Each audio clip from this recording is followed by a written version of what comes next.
10ാം ക്ലാസ്സിലെ സാമൂഹ്യശാസ്ത്രം 2ാം ഭാഗത്തിലെ 8ാമത്തെ chapter India സാമ്പത്തിക ഭൂമിശാസ്ത്രം. ഈ ചാപ്റ്ററിൽ നമ്മൾ PSCക്ക് ഇഷ്ടപ്പെട്ട കുറേ ടോപ്പിക്കുകളുണ്ട് കേട്ടോ. കാർഷിക കാലങ്ങൾ, ഇരുമ്പുരുക്ക് വ്യവസായങ്ങൾ, പ്രധാനപ്പെട്ട ഇരുമ്പ് വ്യവസായശാലകൾ, അങ്ങനെ ഒരുപാട് പോയിൻറ്റ്സ് നിറഞ്ഞൊരു ചാപ്റ്ററാണ്. തുടക്കത്തിലുള്ള പകുതി കുറേ അങ്ങോട്ട് കഴിയും, പിന്നെ എല്ലാ പോയിൻറ്റ്സും നമുക്ക് ഉപയോഗമുള്ളതായിട്ടും. ഇവിടെയൊക്കെ കുറച്ച് ബേസിക് ആയിട്ടുള്ള കാര്യങ്ങളാണ് പറയുന്നത്. നമുക്കിപ്പോൾ അതൊന്നും നോക്കണ്ട. നമുക്കിപ്പോൾ പ്രത്യേകിച്ച് പ്രധാനപ്പെട്ട കുറേ പോയിൻറ്റുകൾ നോക്കിപ്പോൾ ഇന്ത്യ ഒരു കാർഷിക രാജ്യമാണ്. ജനസംഖ്യയിൽ 2/3 ജനങ്ങളും കൃഷിയെ ആശ്രയിച്ച് ജീവിക്കുന്നവരുമാണ്. ഭക്ഷ്യവിളകൾ കൂടാതെ ചില വ്യവസായങ്ങൾക്കുള്ള അസംസ്കൃത വസ്തുക്കളും കാർഷിക മേഖലയിൽ നിന്ന് ലഭിക്കുന്നു. വൈവിധ്യമാർന്ന കാർഷിക വിളകൾ ഇന്ത്യയുടെ സവിശേഷതയാണ്. എല്ലാ വിളകളുടെയും വളർച്ചയ്ക്ക് ആവശ്യമായ കാലാവസ്ഥാ സാഹചര്യങ്ങൾ ഒരുപോലെയല്ല. ഓരോ കാലത്തിനും ഏറെ അനുയോജ്യമായ കാർഷിക വിളകൾ നമുക്കുണ്ട്. കൃഷി ചെയ്യുന്ന കാലത്തിൻ്റെ അടിസ്ഥാനത്തിൽ കാർഷിക വിളകളെ നമ്മൾ 3 തിരിച്ചിട്ടുണ്ട്: ഖാരിഫ്, റാബി, സെയ്ദ്. അതിൽ ഖാരിഫ് വിളയിറക്കുന്നത് ജൂൺ മാസത്തിലാണ്, അതായത് മൺസൂണിൻ്റെ ആരംഭത്തിൽ. വിളവെടുപ്പ് കാലം നവംബർ ആദ്യം വരെ, അതായത് മൺസൂണിൻ്റെ അവസാനം. ജൂണിൽ തുടങ്ങി നവംബറിലാണ് നമുക്ക് മൺസൂൺ അവസാനം. പ്രധാന ഖാരിഫ് വിളകളാണ് നെല്ല്, ചോളം, പരുത്തി, തിനവിളകൾ, ചണം, കരിമ്പ്, നിലക്കടല. അടുത്ത റാബി വിളകൾ. റാബി നവംബർ മധ്യത്തോടെ ആരംഭിച്ച് ശൈത്യകാലത്തിൻ്റെ ആരംഭമാണ്. മൺസൂൺ അവസാനിച്ച് ശൈത്യകാലം ആരംഭമാണ്. മാർച്ചിൽ വേനലിൻ്റെ ആരംഭത്തോടെ വിളവെടുപ്പ് കാലമാവുന്നു. ഗോതമ്പ്, പുകയില, കടുക്, പയറുവർഗ്ഗങ്ങളാണ്. അത് കഴിഞ്ഞ് സെയ്ദ്. മാർച്ചിൽ വേനലിൻ്റെ പകുതിയിൽ ഇത് ആരംഭിക്കുന്നു. ജൂൺ മൺസൂണിൻ്റെ ആരംഭത്തിൽ വിളവെടുക്കുന്നു. പഴവർഗ്ഗങ്ങളും പച്ചക്കറികളുമാണ്. 3 വിളകളും തമ്മിൽ കണക്ട് ചെയ്താണ് ഇപ്പോൾ ഖാരിഫ്, റാബി, സെയ്ദ്. ഖാരിഫ് ജൂണിൽ തുടങ്ങി നവംബറിൽ തീരും. അപ്പോൾ അടുത്ത സെക്കൻഡ് റാബി നവംബറിൽ തുടങ്ങി മാർച്ചിൻ്റെ പകുതിയോടെ സെയ്ദ് തുടങ്ങി ജൂണിൽ വീണ്ടും ഖാരിഫ് വിള. അപ്പോൾ അങ്ങനെയാണത് പോകുന്നത്. ചെറുധാന്യങ്ങളെയാണ് തിനവിളകൾ എന്ന് വിളിക്കുന്നത്. ഭക്ഷ്യധാന്യങ്ങൾ ഉൾപ്പെടുന്ന ജോവർ, ബജ്ര, റാഗി എന്നിവ തിനവിളകൾ അഥവാ മില്ലറ്റ്സ് എന്ന വിഭാഗത്തിൽ ഉൾപ്പെടുന്നു. കൃഷി അതൊരു സംസ്കാരമാണല്ലേ. അതിജീവനത്തിൻ്റെ മനുഷ്യൻ മണ്ണിനെ ബോധപൂർവം പ്രയോജനപ്പെടുന്ന ഒരു സംസ്കാരം തന്നെയാണ് കൃഷി. അതിപുരാതന കാലം മുതൽ തന്നെ കൃഷി മനുഷ്യൻ്റെ പ്രധാന ജീവിതോപാധിയെ കണ്ടെത്തിയിരുന്നു. അഗർ, കൾച്ചർ എന്നീ 2 ലാറ്റിൻ വേർഡിൽ നിന്നാണ് അഗ്രികൾച്ചർ എന്ന പദം രൂപപ്പെട്ടത്. അഗർ എന്നതിന് കര അഥവാ ലാൻഡ് എന്നും കൾച്ചർ എന്നതിന് കൃഷി അഥവാ കൾട്ടിവേഷൻ എന്നുമാണ് അർത്ഥം. ലാറ്റിനിൽ അഗർ കൾച്ചർ എന്നാൽ കൃഷി എന്നാണ് അർത്ഥം. കാർഷികവിളകളുടെ ഉൽപ്പാദനത്തോടൊപ്പം പുഷ്പഫല കൃഷി, കന്നുകാലി വളർത്തൽ, വനപരിപാലനം, മത്സ്യകൃഷി മുതലായ പ്രവർത്തനങ്ങളും കൃഷിയുടെ പരിധിയിൽ ഉൾപ്പെടുന്നുണ്ട്. ഇനി നമുക്കൊരു ടോപ്പിക്കായിട്ടുള്ളതാണ് കാർഷിക വിളകൾ. നമ്മുടെ LDCൻ്റെയൊക്കെ ടോപ്പിക്കിലുള്ളതാണ്. ഇന്ത്യയിലെ കാർഷിക വിളകളെ നമ്മൾ പ്രധാനമായിട്ട് 2 തരംതിരിക്കുന്നു: ഭക്ഷ്യവിളകളെന്നും നാണ്യവിളകളെന്നും. ഭക്ഷ്യവസ്തുക്കളായി നേരിട്ട് ഉപയോഗിക്കാവുന്ന വിളകളാണ് ഭക്ഷ്യവിളകൾ. എന്നാൽ വാണിജ്യ വ്യാവസായിക പ്രാധാന്യമുള്ള വിളകളാണ് നാണ്യവിളകൾ. നെല്ല്. ഇന്ത്യയിലെ മുഖ്യ ഭക്ഷ്യവിളയായ നെല്ല് ഒരു ഖാരിഫ് വിളയാണ്. എക്കൽ മണ്ണാണ് നെൽകൃഷിക്ക് ഏറ്റവും അനുയോജ്യം. ഉയർന്ന താപനിലയും, അതായത് 24 ഡിഗ്രി സെൽഷ്യസിന് മുകളിൽ, ധാരാളം മഴയും, 150 സെൻറ്റിമീറ്റർ കൂടുതൽ മഴ നെൽകൃഷിക്ക് ആവശ്യമാണ്. മഴ കുറഞ്ഞ പ്രദേശങ്ങളിലും ജലസേചന സൗകര്യത്തോടെ നെൽകൃഷി ചെയ്തു വരുന്നു. നദീതടങ്ങളിലും തീരസമതലങ്ങളിലുമാണ് മുഖ്യമായും നെൽകൃഷി ചെയ്യുന്നത്. സിവാലിക് പർവ്വത ചെരുവുകളിലും തട്ടുകളിലായി നെൽകൃഷി ചെയ്തു വരുന്നു. ഇന്ത്യ നെൽകൃഷി ചെയ്യുന്ന പ്രദേശങ്ങൾ. ഇതിൽ ചെറിയ തോതിലുള്ളതാണ് മഞ്ഞ കളറിൽ, വലിയ തോതിലുള്ളതാണ് പച്ച കളറിൽ നെൽകൃഷി ചെയ്യുന്ന പ്രദേശങ്ങൾ കാണിച്ചിരിക്കുന്നത്. നമ്മുടെ കേരളത്തിൻ്റെ ഒരു ഇത് നോക്കിയാൽ അവിടെ ചെറിയ തോതിലുള്ള പ്രധാന ഉൽപ്പാദന മേഖലയും ഉണ്ട്, ചെറിയ തോതിലുള്ളതുമുണ്ട്. പക്ഷെ മൊത്തത്തിൽ നെൽകൃഷി ഉണ്ട് അല്ലേ. ഗോതമ്പ്. ഇന്ത്യയിൽ ഉൽപ്പാദനത്തിൽ 2ാം സ്ഥാനത്തുള്ള ഭക്ഷ്യവിളയായ ഗോതമ്പ് ഒരു റാബി വിളയാണ്. നീർവാഴ്ചയുള്ള എക്കൽ മണ്ണാണ് ഗോതമ്പുകൾക്ക് ഉത്തമം. മുഖ്യമായും മിതോഷ്ണ മേഖലയിൽ കൃഷി ചെയ്യുന്ന വിളയ്ക്ക് 10 ഡിഗ്രി സെൽഷ്യസ് മുതൽ 26 ഡിഗ്രി സെൽഷ്യസ് വരെ താപനിലയും 75 സെൻറ്റിമീറ്റർ മഴയും അത്യാവശ്യമാണ്. ഇനി ഗോതമ്പ് കൃഷി ചെയ്യുന്ന പ്രദേശങ്ങളാണ് ഇതിൽ കാണിച്ചിരിക്കുന്നത്. നമ്മുടെ കേരളത്തിലെ ഇനി താഴോട്ടേക്കൻ പ്രദേശങ്ങളിലൊന്നും വലുതായിട്ടല്ല ഒട്ടുമേ ഇല്ല.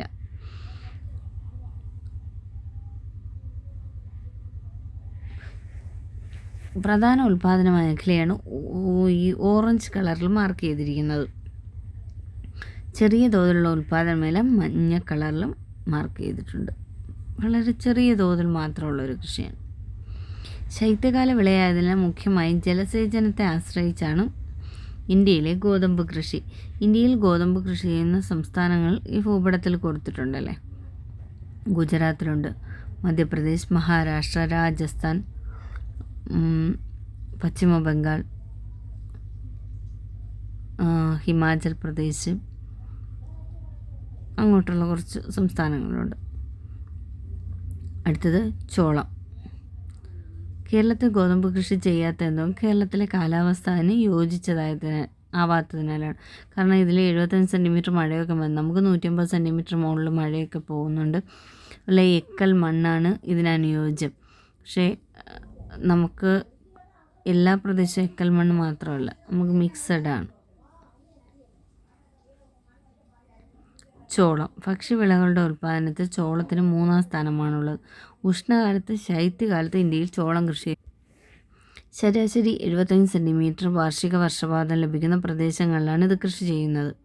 നീർവാർച്ചയുള്ള ഫലഭൂയിഷ്ഠമായ മണ്ണാണ് അനുയോജ്യം. മധ്യപ്രദേശ്, കർണാടകം, രാജസ്ഥാൻ, ഉത്തർപ്രദേശ് എന്നീ സംസ്ഥാനങ്ങളിലാണ് മുഖ്യമായും ചോളം കൃഷി ചെയ്യുന്നത്. നെല്ല്, ഗോതമ്പ്, ചോളം എന്നിവ കൂടാതെ ബാർലി, തിനവിളകൾ, പയറുവർഗ്ഗം തുടങ്ങിയവയിൽ ഇന്ത്യയിലെ പ്രധാന ഭക്ഷ്യവിളകൾ ഉൾപ്പെടുത്തിയിരിക്കുന്നു. ഇന്ത്യയിലെ നാണ്യവിളകളെ തരംതിരിച്ചിരിക്കുന്നു കാണാം. നാണ്യവിളകളെ 4ആയി തിരിച്ചിരിക്കുന്നു: നാരുവിളകൾ, പാനീയ വിളകൾ, സുഗന്ധവിളകൾ, മറ്റു വിളകൾ. നാരുവിളകളിലാണ് നമ്മൾ പരുത്തിയും ചണവും വരുന്നത്. പാനീയ വിളകളിൽ തേയിലയും കാപ്പിയും വരും. സുഗന്ധവിളകളിൽ ഏലം, കുരുമുളക് എന്നിവ വരും. മറ്റു വിളകളിലാണ് കരിമ്പ്, റബ്ബറും ഒക്കെ വരുന്നത്. പരുത്തി കൃഷിയും പരുത്തിത്തുണി വ്യവസായവും. ഇന്ത്യയിൽ പരുത്തി കൃഷി ചെയ്യുന്ന പ്രദേശങ്ങളും പ്രധാന പരുത്തി തുണി വ്യവസായ കേന്ദ്രങ്ങളും ഈ ഒരു മാപ്പിൽ കാണിച്ചിട്ടുണ്ട് കണ്ടോ. ഈ ചുവന്ന ഡോട്ടിന് മാർക്ക് ചെയ്തിരിക്കുന്ന പരുത്തി വ്യവസായ കേന്ദ്രങ്ങൾ. മറ്റത് പരുത്തി ഉൽപ്പാദന മേഖലയാണ്. തമിഴ്നാട്ടിലൊക്കെ ഒരുപാടുണ്ട് കണ്ടോ. മഞ്ഞുവീഴ്ചയില്ലാത്ത വളർച്ചാകാലവും 20 മുതൽ 30 ഡിഗ്രി സെൽഷ്യസ് വരെ താപനിലയും ചെറിയ തോതിൽ വാർഷിക വർഷപാതവും പരുത്തി കൃഷിക്ക് അനുയോജ്യമാണ്. കറുത്ത മണ്ണ്, എക്കൽ മണ്ണുമാണ് ഏറ്റവും അനുയോജ്യം. വസ്ത്രനിർമ്മാണ രംഗത്ത് ലോകവ്യാപകമായി ഉപയോഗിക്കുന്നതിന് പരുത്തിയെ യൂണിവേഴ്സൽ ഫൈബർ എന്ന് പറയുന്നു. പരുത്തി ഉൽപ്പാദനത്തിൽ ഇന്ത്യക്ക് 4-ാം സ്ഥാനമാണ് ഉള്ളത്. ഇന്ത്യയിൽ ഏറ്റവും വലിയ കൃഷി അധിഷ്ഠിത വ്യവസായമാണ് പരുത്തിത്തുണി വ്യവസായം. ഇന്ത്യയിലെ ആദ്യത്തെ പരുത്തിത്തുണി മിൽ സ്ഥാപിതമായത് 1818 കൊൽക്കത്തയിലാണ്. കൊൽക്കത്തയ്ക്ക് സമീപമുള്ള ഫോർട്ട് ഗ്ലാസ്റ്ററിലാണ്. അപ്പോൾ യൂണിവേഴ്സൽ ഫൈബർ എന്നറിയപ്പെടുന്നത് പരുത്തിയാണ് കേട്ടോ. പരുത്തി ഉൽപ്പാദനത്തിൽ ഇന്ത്യക്ക് 4-ാം സ്ഥാനമാണ്. ആദ്യത്തെ വ്യവസായശാല വന്നത് പരുത്തിത്തുണി മില്ല് സ്ഥാപിതം 1818 കൊൽക്കത്തയ്ക്ക് സമീപമുള്ള ഫോർട്ട് ഗ്ലാസ്റ്റർ. എന്നാൽ വൻതോതിൽ ഉൽപ്പാദനം ആരംഭിക്കുന്നത് 1854 മുംബൈയിലാണ്. ഇന്ത്യയിലെ ഏറ്റവും പ്രധാന പരുത്തിത്തുണി ഉൽപ്പാദന കേന്ദ്രം മുംബൈ ആയതിനാൽ ഈ നഗരത്തെ കോട്ടണോപോളിസ് എന്ന് വിശേഷിപ്പിക്കുന്നു. മുംബൈ പ്രധാന പരുത്തിത്തുണി വ്യവസായമായി മാറാൻ അനുകൂലമായ സാഹചര്യങ്ങൾ എന്ന് പറഞ്ഞാൽ സമീപ പ്രദേശങ്ങളിൽ നിന്ന് അസംസ്കൃത വസ്തുക്കളുടെ സുഗമമായ ലഭ്യതയുണ്ടായിരുന്നു. കുറഞ്ഞ നിരക്കിൽ ഊർജ്ജ ലഭ്യത. മുംബൈ തുറമുഖം കേന്ദ്രീകരിച്ച് കയറ്റു ഇറക്കുമതികൾ സാധ്യതകളുണ്ടായിരുന്നു. മാത്രമല്ല ശുദ്ധജല ലഭ്യതയും മനുഷ്യവില വിഭവ ലഭ്യതയുണ്ടായിരുന്നു. മുംബൈ കഴിഞ്ഞാൽ ഗുജറാത്തിലെ അഹമ്മദാബാദാണ് പ്രധാന പരുത്തിത്തുണി വ്യവസായ കേന്ദ്രം. ചണം കൃഷിയും ചണം വ്യവസായം. ഇന്ത്യയിലെ മറ്റൊരു നാരുവിളയാണ് ചണം. ചൂടും ഈർപ്പവുമുള്ള സാഹചര്യങ്ങളിലാണ് ചണം വളരുന്നത്.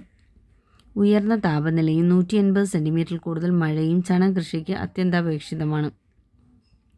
നീർവാർച്ചയുള്ള എക്കൽ മണ്ണാണ് ഇതിനു വേണ്ടത്. പശ്ചിമ ബംഗാളിലെ ഗംഗ ബ്രഹ്മപുത്ര ഡെൽറ്റ പ്രദേശമാണ് പ്രധാന ചണ ഉൽപ്പാദന മേഖല.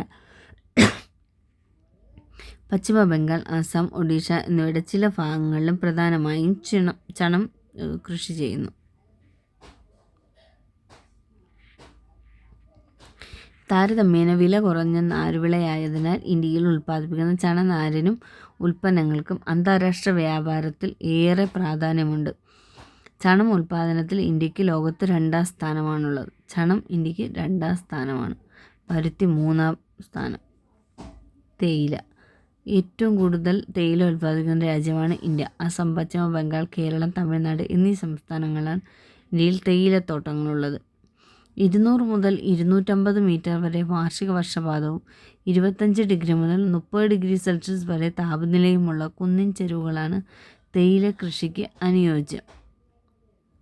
അനുയോജ്യമായ ജലം വാർന്നു പോകുന്ന മണ്ണാണ് ഈ തോട്ടവിളകൾക്ക് ആവശ്യം. തേയിലത്തോട്ടങ്ങളിൽ നിന്നും ശേഖരിക്കുന്ന തേയില സമീപത്തു തന്നെയുള്ള ഫാക്ടറികളിൽ സംസ്കരിച്ച് വിപണനം നടത്തുന്നു. ഇന്ത്യയുടെ ഒരു പ്രധാന കയറ്റുമതി ഇനമാണ് തേയില. ഒരു ഉഷ്ണമേഖല തോട്ടവിളയായ കാപ്പിയുടെ ഉൽപ്പാദനത്തിൽ ഇന്ത്യ 6ാം സ്ഥാനത്താണ്. കർണാടകം, കേരളം, തമിഴ്നാട് എന്നീ സംസ്ഥാനങ്ങളിലായി പശ്ചിമഘട്ട മലനിരകളിലാണ് ഇന്ത്യയിലെ കാപ്പിത്തോട്ടങ്ങൾ. മിതമായ താപനിലയും ഉയർന്ന വർഷപാതവുമാണ് കാപ്പി കൃഷിക്ക് വേണ്ടത്. അന്താരാഷ്ട്ര വിപണിയിൽ ഏറെ ആവശ്യക്കാരുള്ള അറബിക്ക എന്ന മുന്തിയ ഇനം കാപ്പിക്കുരുക്കളാണ് ഇന്ത്യ മുഖ്യമായും ഉൽപ്പാദിപ്പിക്കുന്നത്. ആകെ ഉൽപ്പാദനത്തിൽ 2/3 ഭാഗവും കർണാടകത്തിൽ നിന്നാണ്. കാപ്പിക്കുരു വിളവെടുത്ത ശേഷം ഫാക്ടറികളിൽ സംസ്കരിച്ചാണ് വിപണനം നടത്തുന്നത്. അടുത്തത് സുഗന്ധവിളകൾ. ഏലം, കുരുമുളക്, ജാതി, ഗ്രാമ്പു, ഇഞ്ചി തുടങ്ങിയ സുഗന്ധവിളകൾ പ്രാചീന കാലം മുതലേ പുകൾപെറ്റ രാജ്യമാണ് ഇന്ത്യ. ഇന്ത്യയിലേക്ക് യൂറോപ്യന്മാരെ ആകർഷിച്ചതിൽ ഏറ്റവും വലിയ പങ്ക് ഈ സുഗന്ധവ്യഞ്ജന വിളകൾക്കുണ്ട്. പശ്ചിമഘട്ട മലനിരകളാണ് സുഗന്ധവിളത്തോട്ടങ്ങൾ ഏറെയും കേന്ദ്രീകരിച്ചുള്ളത്. നീർവാഴ്ചയുള്ള വനമണ്ണ്, മണൽ മണ്ണ് എന്നിവയും ധാരാളം മഴ ലഭിക്കുന്ന ഉഷ്ണമേഖല കാലാവസ്ഥയുമാണ് ഇവിടെ അനുകൂല ഘടകങ്ങൾ. അടുത്ത കരിമ്പ് കൃഷിയും പഞ്ചസാര വ്യവസായം. ഉഷ്ണമേഖല വിളയായ കരിമ്പിന് ചൂടും മഴയുമുള്ള കാലാവസ്ഥയാണ് വേണ്ടത്. കറുത്ത മണ്ണ്, എക്കൽ മണ്ണ് തുടങ്ങിയ മണ്ണിനങ്ങൾ കരിമ്പ് കൃഷിക്ക് അനുയോജ്യമാണ്. കരിമ്പ് ഉൽപ്പാദനത്തിലും ഇന്ത്യക്ക് 2ാം സ്ഥാനമാണ്. താഴെ കാണുന്ന ഭൂപടത്തിൽ കരിമ്പ് കൃഷി ചെയ്യുന്ന പ്രദേശങ്ങളും ഉൽപ്പാദന മേഖലകളും വ്യവസായ മേഖലകളും കൊടുത്തിട്ടുണ്ട്. ഉൽപ്പാദന മേഖലകളാണ് ചുവന്ന ഡോട്ടിട്ട് കൊടുത്തിരിക്കുന്നത്. തമിഴ്നാട്ടിലെ തിരുച്ചിറപ്പള്ളി, കോയമ്പത്തൂർ, പോണ്ടിച്ചേരിയിലൊക്കെ കരിമ്പ് ഉൽപ്പാദന മേഖലയുണ്ട്.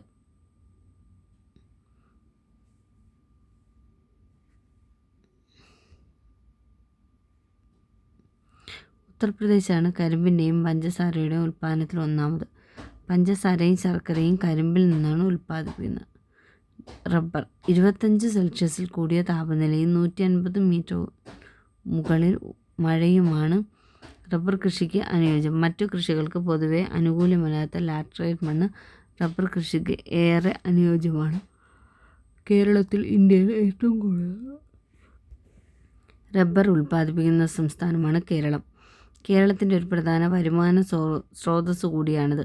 തമിഴ്നാട്ടിലെ ചില ഭാഗങ്ങളിലും ആൻഡമാൻ നിക്കോബാർ ദ്വീപുകളിലും ചെറിയ തോതിൽ റബ്ബർ കൃഷി ചെയ്തു വരുന്നു. ഇനി അടുത്തത് ബ്രസീലാണ് റബ്ബറിൻ്റെ ജന്മദേശം. ധാതുക്കളും ധാതു അധിഷ്ഠിത വ്യവസായങ്ങളും. വൈവിധ്യമാർന്ന ധാതു വിഭവങ്ങൾ കൊണ്ട് അനുഗ്രഹീതമായ രാജ്യമാണ് ഇന്ത്യ. ഇന്ത്യയിലെ ധാതു വിഭവങ്ങൾ ഏറെ പങ്കും ഉപദ്വീപീയ പീഠഭൂമിയിലെ ആഗ്നേയശിലകളിൽ നിന്നാണ്.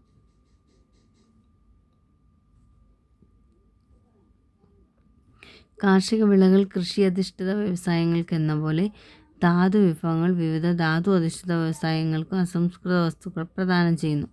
ഇന്ത്യയുടെ വ്യാവസായിക അടിത്തറയ്ക്ക് നിദാനമാകുന്ന ഇവിടുത്തെ ധാതു വിഭവങ്ങളാണ്. ഇനി ധാതുക്കളെ ക്ലാസിഫൈ ചെയ്തിരിക്കുന്നത് ലോഹധാതുക്കളെന്നും അലോഹധാതുക്കളെന്നുമാണ്. ലോഹധാതുക്കളിൽ ഇരുമ്പിൻ്റെ അംശമുള്ളവ, ഇരുമ്പിൻ്റെ അംശം ഇല്ലാത്തവ. അലോഹധാതുക്കളിൽ ധാതു ഇന്ധനങ്ങളെന്നും മറ്റു ധാതുക്കളെന്നും വേർതിരിക്കുന്നു. ഇരുമ്പിൻ്റെ അംശമുള്ള ഇരുമ്പയിരും മാംഗനീസും. ഇരുമ്പിൻ്റെ അംശമില്ലാത്ത സ്വർണം, വെള്ളി, ചെമ്പ്, ബോക്സൈറ്റ്. ധാതു ഇന്ധനങ്ങൾ കൽക്കരി, പെട്രോളിയം. മറ്റു ധാതുക്കൾ അഫ്രം. ലോഹങ്ങളുടെ സ്രോതസ്സുകളെയാണ് ലോഹധാതുക്കൾ എന്ന് പറയുന്നത്. ലോഹധാതുക്കളെ ഇരുമ്പിൻ്റെ അംശമൊന്നും അല്ലാത്തവയെന്നും വേർതിരിക്കാം. നമ്മളത് മുകളിൽ കണ്ടതാണ്. ഇനി ഇരുമ്പയിര് നിക്ഷേപങ്ങൾ, ഇരുമ്പുരുക്ക് വ്യവസായങ്ങൾ. ഇരുമ്പയിരിൽ നിന്നാണ് ഇരുമ്പ് എന്ന ലോഹം വേർതിരിച്ചെടുക്കുന്നത്. മാഗ്നറ്റൈറ്റ്, ഹേമറ്റൈറ്റ്, ലിമോണൈറ്റ്, സിഡറൈറ്റ് എന്നീ 4 തരം ഇരുമ്പയിര് നിക്ഷേപങ്ങൾ ഇന്ത്യയിൽ കാണപ്പെടുന്നു. ലോകത്തെ മൊത്തം ഇരുമ്പയിര് നിക്ഷേപത്തിൻ്റെ 20% ഇന്ത്യയിലാണ്. ഇരുമ്പയിര് കയറ്റുമതിയിൽ ഇന്ത്യ 4ാം സ്ഥാനത്താണ്. ഇന്ത്യയിൽ ഖനനം ചെയ്യുന്ന ഇരുമ്പയിരിൻ്റെ 50 മുതൽ 60% വരെ ജപ്പാൻ, കൊറിയ, യൂറോപ്യൻ രാജ്യങ്ങൾ, ഗൾഫ് രാജ്യങ്ങൾ എന്നിവിടങ്ങളിലേക്കാണ് കയറ്റുമതി ചെയ്യുന്നത്. ഇരുമ്പിൻ്റെ ആഭ്യന്തര ഉപയോഗം വർദ്ധിച്ചതുകൊണ്ടാണ്. ഇനി അടുത്ത സംസ്ഥാനങ്ങളും പ്രധാന ഖനന മേഖലകളും. ഒഡീഷ, സുന്ദർഗഡ്, മയൂർഭഞ്ച്, ജാർഖണ്ഡ്, സിംഗ്ഭം, ദുർഗ്. കർണാടക, ബെല്ലാരി, ചിക്കമംഗളൂർ, ഷിമോഗ, ചിത്രദുർഗ്. തമിഴ്നാട്, സേലം, നീലഗിരി. ഗോവ, മർമഗോവ. ഇന്ത്യയിലെ ഏറ്റവും വലിയ ധാതുഅധിഷ്ഠിത വ്യവസായമാണ് ഇരുമ്പുരുക്ക് വ്യവസായം. ഇരുമ്പുരുക്ക് വ്യവസായങ്ങൾക്ക് ആവശ്യമായ അസംസ്കൃത വസ്തുക്കളാണ് ഇരുമ്പയിര്, കൽക്കരി, മാംഗനീസ്, ചുണ്ണാമ്പുകല്ല്, ഡോളമൈറ്റ് എന്നിവ.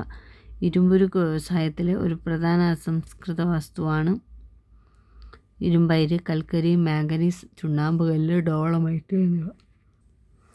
ഇരുമ്പുരുക്ക് വ്യവസായത്തിലെ ഒരു പ്രധാന അസംസ്കൃത വസ്തുവാണ് കൽക്കരി. ഇന്ത്യയിലെ ഇരുമ്പ് നിക്ഷേപങ്ങൾ കൽക്കരി പാടങ്ങൾക്ക് സമീപത്തായി കാണപ്പെടുന്നത് എന്നത് ഏറെ വ്യാവസായിക പ്രാധാന്യമുള്ളതാണ്. ഇനി ഈ ഒരു ടേബിൾ ഇവിടെ കൊടുത്തിട്ടുണ്ട്. പ്രധാനപ്പെട്ട ഇരുമ്പുരുക്ക് ശാലകൾ സ്ഥിതി ചെയ്യുന്ന സ്ഥലവും അതിൻ്റെ സവിശേഷതയും.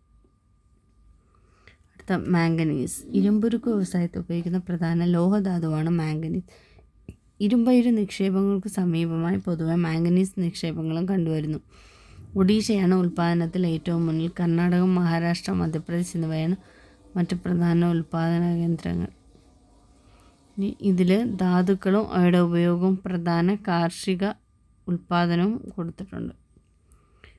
അടുത്തത് ധാതു ഇന്ധനം. കൃഷി, വ്യവസായം, ഗതാഗതം തുടങ്ങി വിവിധ മേഖലകളിലുള്ള ഊർജ്ജ ആവശ്യങ്ങൾക്ക് നാം ആശ്രയിക്കുന്ന ധാതുവിഭവങ്ങളാണ്. കൽക്കരി, പെട്രോളിയം, പ്രകൃതിവാതകങ്ങൾ എന്നിവയാണ് പ്രധാന ഊർജ്ജ വിഭവങ്ങളായി. ഇവയെ ഫോസിൽ ഇന്ധനങ്ങളെന്നും വിളിക്കുന്നു. 1. കൽക്കരി. ഇന്ത്യയിലെ ഒരു മുഖ്യ താപോർജ്ജ സ്രോതസ്സാണ് കൽക്കരി. പ്രധാന വ്യാവസായിക ഇന്ധനമാണ് കൽക്കരി. ബിറ്റുമിനസ് വിഭാഗത്തിൽപ്പെട്ട ഇടത്തരം നിലവാരത്തിലുള്ള കൽക്കരിയാണ് ഇന്ത്യയിൽ ഏറ്റവും കൂടുതൽ കാണപ്പെടുന്നത്. പശ്ചിമ ബംഗാൾ, ജാർഖണ്ഡ്, ചണ്ഡീഗഡ്, ഒഡീഷ എന്നിവയാണ് പ്രധാന ഉൽപ്പാദന സംസ്ഥാനങ്ങൾ. ജാർഖണ്ഡിലെ ജാറിയയാണ് ഇന്ത്യയിലെ ഏറ്റവും വലിയ കൽക്കരിപ്പാടം. തമിഴ്നാട്ടിലെ നെയ്വേലിയിൽ ലിഗ്നൈറ്റ് എന്ന ഇന്ധനക്ഷമത കുറഞ്ഞ കൽക്കരി വിഭാഗവും കാണപ്പെടുന്നു. അടുത്ത പെട്രോളിയം പ്രകൃതി വാതകത്തെക്കുറിച്ചാണ് പറയുന്നത്. റോഡ്, റെയിൽ, വ്യോമ ഗതാഗത മേഖലകൾക്ക് മുഖ്യ ഊർജ്ജ സ്രോതസ്സാണ് പെട്രോളിയം. പെട്രോൾ, ഡീസൽ തുടങ്ങിയ ഇന്ധനങ്ങൾ കൂടാതെ രാസവളങ്ങൾ, കൃത്രിമ റബ്ബർ,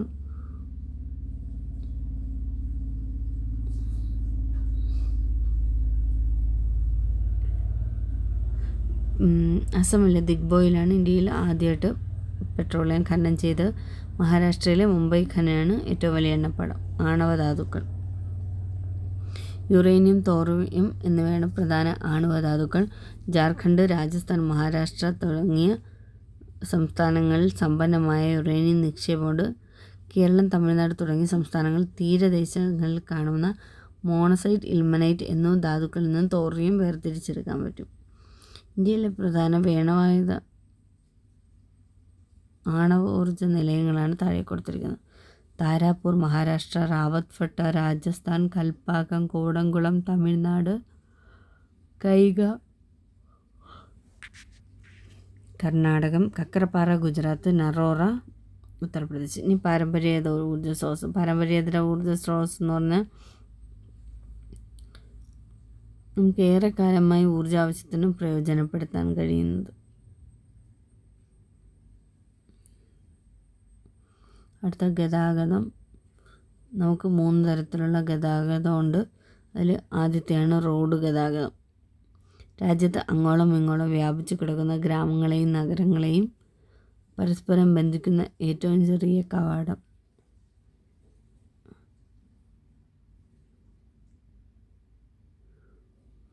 ദേശീയപാതകൾ, സംസ്ഥാന ഹൈവേകൾ, ജില്ലാ റോഡുകൾ, ഗ്രാമീണ റോഡുകൾ എന്നിങ്ങനെ 4ആയി റോഡുകൾ തിരിച്ചിട്ടുണ്ട്. ഞാൻ അതിൻ്റെ സവിശേഷതകളോടെ കൊടുത്തിട്ടുണ്ട്, വായിച്ച് നോക്കിയാൽ മതി. പേജ് നമ്പർ 153 ഇന്ത്യയിലെ മെഗാ നഗരമായ ഡൽഹി, മുംബൈ, ചെന്നൈ, കൊൽക്കത്ത എന്നിവിടങ്ങളെ തമ്മിൽ സൂചിപ്പിക്കുന്ന 6 വരി പാതകളുടെ സൂപ്പർ ഹൈവേകൾ ചേർത്ത് സുവർണ ചതുഷ്കോണ സൂപ്പർ ഹൈവേ എന്നാണ് പേര് നൽകിയിരിക്കുന്നത്.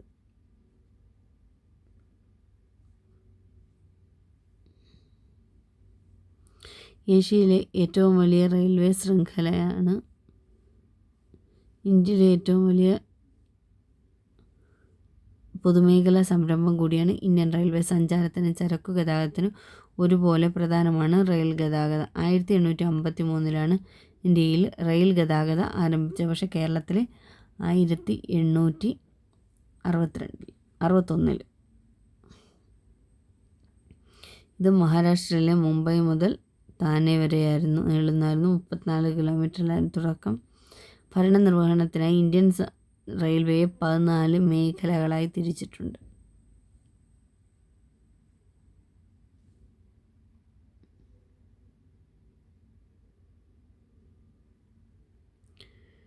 പാളങ്ങൾ തമ്മിലുള്ള അകലത്തിൻ്റെ അടിസ്ഥാനത്തിൽ റെയിൽവേയുടെ വർഗീകരണമാണ് ഇവിടെ കൊടുത്തിരിക്കുന്നത്. റെയിൽ ഗേജിന് broad gauge, metre gauge, narrow gauge എന്ന് കൊടുത്തിട്ടുണ്ട്.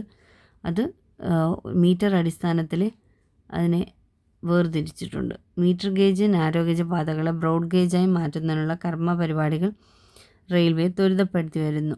ആവി എഞ്ചിനുകൾ പൂർണ്ണമായും മാറ്റി ഡീസൽ എഞ്ചിനുകൾ ഇലക്ട്രിക് എഞ്ചിനുകളിലേക്ക് മാറ്റിയിട്ടുണ്ട്.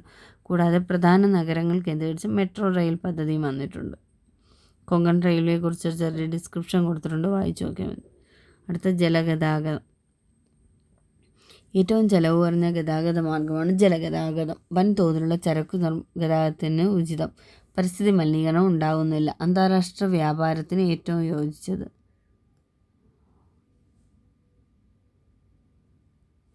ജലഗതാഗതത്തെ പൊതുവായി 2ആയി തിരിക്കാം. ഉൾനാടൻ ജലഗതാഗതം, സമുദ്ര ജലഗതാഗതം. നദികൾ, കായലുകൾ, കനാലുകൾ തുടങ്ങിയ ജലാശയങ്ങളെയാണ് ഉൾനാടൻ ജലഗതാഗതത്തിനായി ഉപയോഗപ്പെടുത്തിയിരിക്കുന്നത്. ഇന്ത്യയിൽ താഴെ പറയുന്ന ജലാശയങ്ങളെയാണ് വൻതോതിൽ ഉൾനാടൻ ജലഗതാഗതം നടത്തുന്നത്.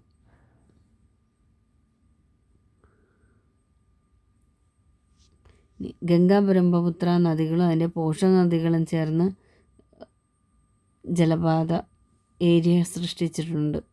ഗോദാവരി, കൃഷ്ണ നദികളും പോഷക നദികളും ആന്ധ്ര, തമിഴ്നാട് പ്രദേശത്തെ ബക്കിംഗ്ഹാം കനാൽ, ഗോവയിലെ ബണ്ടോവി, സുവാരി നദികൾ, കേരളത്തിലെ കായലുകൾ. 1986 ഉൾനാടൻ ജലഗതാഗത അതോറിറ്റി രൂപം കണ്ട ശേഷം ഇന്ത്യയിലെ 5 ജലപാതകളെ ദേശീയ ജലപാതകളായി പ്രഖ്യാപിച്ചു. NW1, NW2, NW3, NW4, NW5. അത് ആ കോളത്തിൽ കൊടുത്തിട്ടുണ്ട്, വായിച്ചു നോക്കിയാൽ മതി. അതിൽ NW3 ആണ് കേരളത്തിലെ കൊല്ലം മുതൽ കോട്ടപ്പുറം വരെ നീളുന്നത്.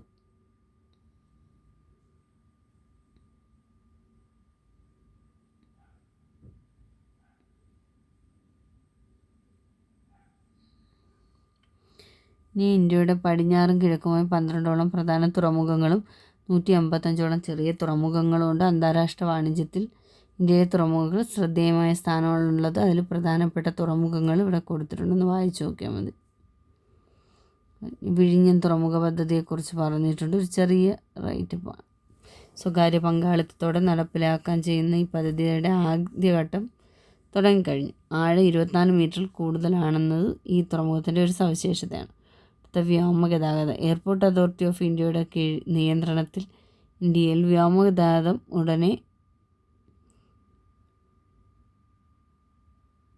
നിയന്ത്രണത്തിലാണ് ഇന്ത്യയുടെ വ്യോമഗതാഗതം. ഇതിന് കീഴിൽ 11 അന്താരാഷ്ട്ര വിമാനത്താവളങ്ങളടക്കം 126 വിമാനങ്ങളാണുള്ളത്. എയർ ഇന്ത്യ, ഇന്ത്യൻ എയർലൈൻസ് എന്നീ കോർപ്പറേഷനുകളാണ് യഥാക്രമം അന്താരാഷ്ട്ര ആഭ്യന്തര